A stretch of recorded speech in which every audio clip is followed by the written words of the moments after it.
Hey everybody, welcome to Rectum. I'm Sean, and today I'm going to bring to you one of my favorites. This is a watch I've seen some reviews on. There's websites devoted to it.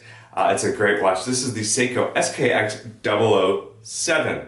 Now, while we're at it, please go ahead and click subscribe. Click the little bell icon so you get updates whenever I put up a new video. And I'm going to do the customary watch check. I'm kind of new to the customary watch check, and I'm going to try to put on a different watch every time I do it. This is the Swatch Irony Body and Soul Automatic ETA Skeletonized Movement. I have had this watch for years and years and years. It's unserviceable, meaning you can't open the back, so I don't wear it very often. I'll power it up, and I'll wear it for a couple of days, and I just think about, the more you power it up, the more wear and tear there is, the earlier it's going to be kaput. So, back to the Seiko SKX007. This is a real ISO certified 200 meter diver. It's a great watch. It has the 7S26 movement.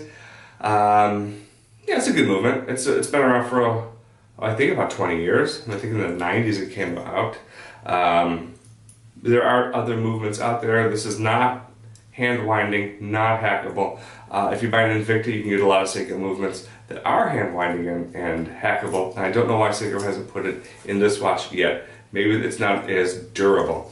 So back onto some dimensions. 42 millimeter case diameter, 13 millimeters thick, 22 millimeter bandwidth, and it has a flat Hardlex crystal. Seiko, if you're watching, can you please, at some point, use sapphire? It's cheap enough, may add another 30 bucks to the price of the watch, but sapphire is pretty cool. Let's have that as an option. So, behind me, Loom. This Loom, as I've told you before, will last until the morning. You'll be able to see what time it is in the morning, and it will last easily throughout a movie. If you want to go and see 2 movies, of course, go out and buy 2 tickets. It will last throughout both of them. A lot of people do the charge of the watch and then show you how bright the Loom is. It's all super bright when you first charge it. When you first walk in from outside sunlight with all the spectrum, it's really, really bright. I want to tell you, when I do watch reviews, does this last until the morning? Seiko's it's about the only one that's going to last really bright until the morning. This little Swatch, it does have Loom, and it will last throughout a trip to the potty. That's about it. So that being said, let's turn the camera around. Let's take a look at the Seiko. Let's have a good time. Thank you for getting on here. Go ahead and click subscribe, and we'll see you on the other side. Bye-bye. Welcome back. As promised, here's the Seiko SKX007 up close. It has the 7S26 movement with the day and the date complication. The Seiko Loom Bright or Luma Bright, I don't know how to say it right now. Loom, this is really bright stuff as you saw earlier, and this will last until the morning. And the pip at 60 is, don't correct me that it's at 12, as you notice it's at 9, but the number after 50, 55, 60, or you could call it 0, 0, 5, 10. Anyway, the Loom is covered by a little piece of Hardlex crystal or glass. I don't know if they go all the way to have Hardlex in there. This is Hardlex flat. It's got kind of a one-dimensional, flat-looking dial. Super clear, super easy to read. This is a diver's 200 meter watch. It's actually ISO tested, and it has what you require when you're diving, a second hand. So in the dark, you can tell your watch is running. Look at the polish of the case. It's great polish. It has a 120 click bezel. Sounds great. Very sturdy. This isn't moving on you once you set it. Lines up very well at the top. The bracelet is this Jubilee. The money went into the case on the watch, not into this bracelet with the fold over links.